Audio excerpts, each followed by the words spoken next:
Welcome back inside the Now Morning Show. This morning we're chatting about empowering the elderly, building safe spaces for seniors. To do that, let me welcome Inspector 2 at the Division of Aging at the MSDFS, Lester Thom. Good morning to you. Good morning. Good morning to you. Thank you. How are you doing this morning? I'm fine, thank you. Tell me about this initiative, empowering the elderly and building safe spaces for seniors. This is an initiative of the Division of Aging, which of course, you know, it's under the Ministry of Social Development and Family Services. And what we are attempting to do is to ensure the safety of our senior citizens, especially in the wake of these alarming incidents against elderly, offenses against the elderly. In recent times, just at the beginning of the year, we saw where some of our elderly citizens were victims of offenses. Very serious offenses. So is it that we need to build safe spaces for seniors, or do we need to fix the young people? Well, I believe both too, because the way in which we treat with our elderly is a reflection of us as a society. As a society, so we're in a bad place. Yes, we really need to do some catching up where that is concerned. All right, so tell me what steps the ministry is taking to help us to catch up? Right, so the ministry have been promoting these efforts, such as publishing on our website tips that would, highlight to the elderly, you need to be very much aware of your surroundings, be very much aware of the actions that you take when you venture out into the community, especially when you're doing banking transactions, because as we know, victims, they like soft targets, and our elderly, they are weak, some of them, they are frail, and they become victims of offenses. Yes? Yeah. So you put out notifications on your website. I mean, elderly people, they see the internet, they go on the websites, they check it out. What kind of feedback you get from them so far? Right. We haven't really done any analysis in terms of the feedback that we would get back directly from the elderly, but we hope that it's not only the elderly we are meeting, but also the younger persons who are caregivers, persons who are family members, would take these actions so that to safeguard their loved ones. So you talk about providing that information about being safe in your goings and your comings on a daily basis. What about home security? Because we've seen situations where these assaults have happened inside the house, where people break into the house. What sort of measures should they be putting in place? Yes, we believe that a security camera could be very, very useful, especially not only for the elderly person themselves, but also for their loved ones. We know we can monitor through our phones, through a remote location. We could have family members monitoring their loved ones. But the security camera is indeed, one of the effective tools that can be used.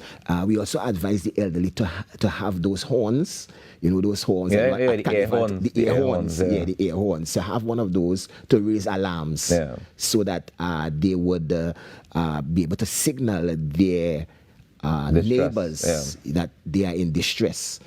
But first of all, how do we classify when you become elderly? At what age do you become elderly? Right. So we're looking at anywhere from 60 onwards. Some persons, would even venture down to 55. But, we realize that the elderly is living longer I'm not going to say some 60-year-olds who don't look nothing like 60. They're pumping like if they're 25. So true. So, all right. So, in these cases, then, we don't just mean people who are frail, people who are like what we know of grandparents to look and feel and sound like. We're talking about anybody who is past retirement age, essentially. Yes, essentially. And I believe this would also be effective for just anybody, because you have to be safe in your environment. But we are saying for the elderly in particular, we need to pay closer attention to their safety. Yes. Yeah. So how do we help the village support? Yes, so we are saying to neighbors, please check in on your seniors. We would be aware of who are the seniors in our community, especially they are the person who raised us. They are the persons who would have looked after us while we were young. So we're saying to pay it back. Yes, and look in, check in. I remember we had one report where neighbors found that the senior, his doors were open 12 o'clock at night, and the doors were open. Right. Right. So we're saying to be that kind of person that looks out for your neighbor to ensure that safety is preserved where that is concerned. And lastly, let's chat a bit about the financial abuse aspect of things. Yes. Well, because, I mean, there's one thing for your village to look after, the next thing for your village to take your pension and go with it. So how do we protect against the financial abuse targeting the elderly? Yes. So I know one of the things that the social development has done is to have senior citizens' pension be deposited in a bank account. Right. And while there may be challenges for some persons, others have really been able to use their ATM cards. We are saying to keep those ATM cards pinned very safe. Be careful of who you receive assistance from, because sometimes there are some persons who are in the ATM space that are very willing to assist you. Right? You would want to be mindful of who is asking for that kind of assistance, to give you that kind of assistance.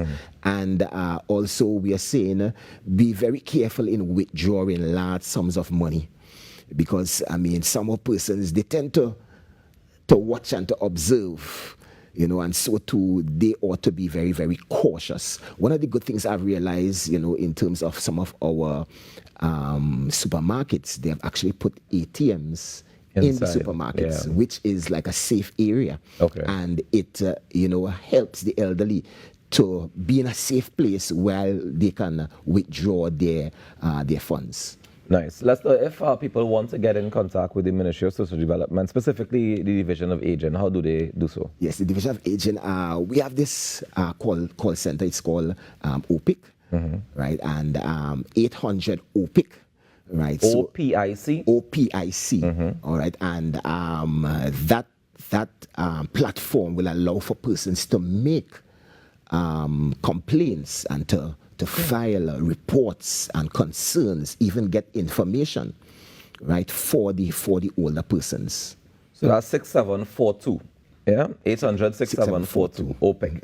Well, Lester, thank you very much for joining us this morning and for sharing this information. Any other nuggets of information you want to leave with the nation before you go? Certainly, I want to encourage everyone to look out for your neighbor, look out for your senior citizen, pay visits, please, children, grandchildren, pay visits and assist as much as you're able to.